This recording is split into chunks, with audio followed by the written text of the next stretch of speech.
When I got up to return serve, I acknowledged that they are going to get their aces. I wasn't going to worry about that. What I was going to worry about is if I did get my racket on it, what was I going to do with that shot? And the thing that I counted on time and time again was the faster the ball comes, the faster it's going to go back with less effort. Again, was the faster the ball comes, the faster it's going to go back with less effort.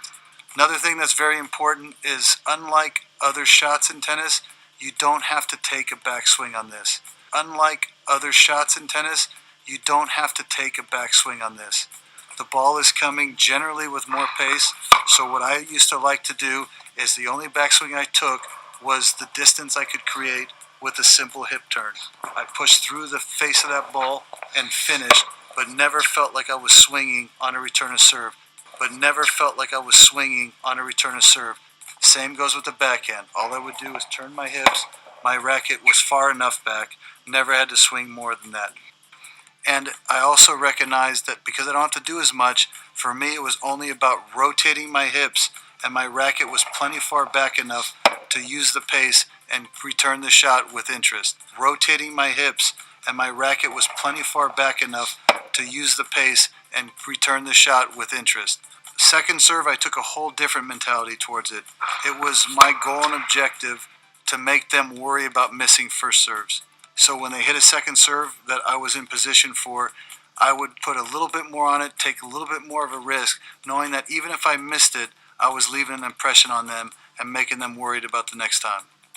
That is what an undisputed master of the service return has to say on this particular subject.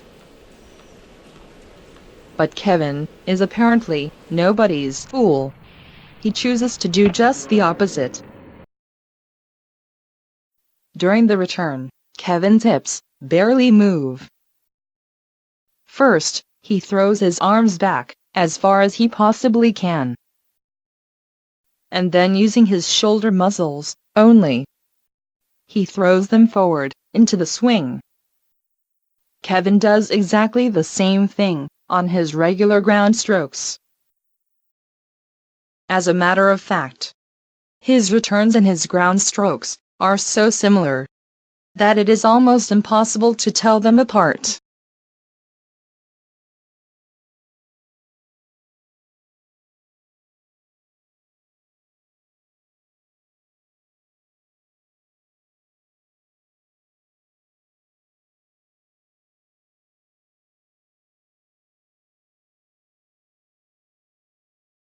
Treating the return as just another ground stroke is a big mistake. Such an approach is a breeding ground for errors. The darn physics gets in a way, as always. People tend to forget that the arms are rather massive objects. They are not exactly feather-light, and as such, when moved rapidly, they will develop quite a momentum. Throwing the arms back and forth, as Kevin does, means creating this momentum, then extinguishing it, and then creating it again. All that requires a significant physical effort.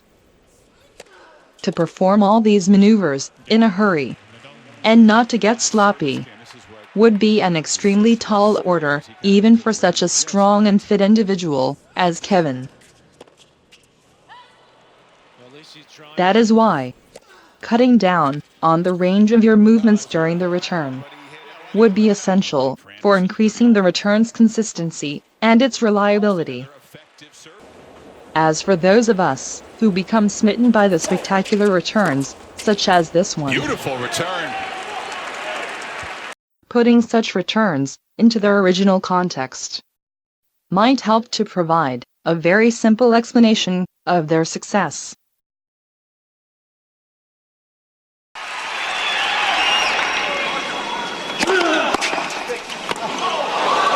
That is impossible. Oh my goodness. That was off a 140-mile-an-hour serve. Look at this. This is unbelievable. Has anyone ever done that to Roddick other than this guy? I think. Oh my goodness. That was off a 140-mile-an-hour serve. Look at this. This is unbelievable.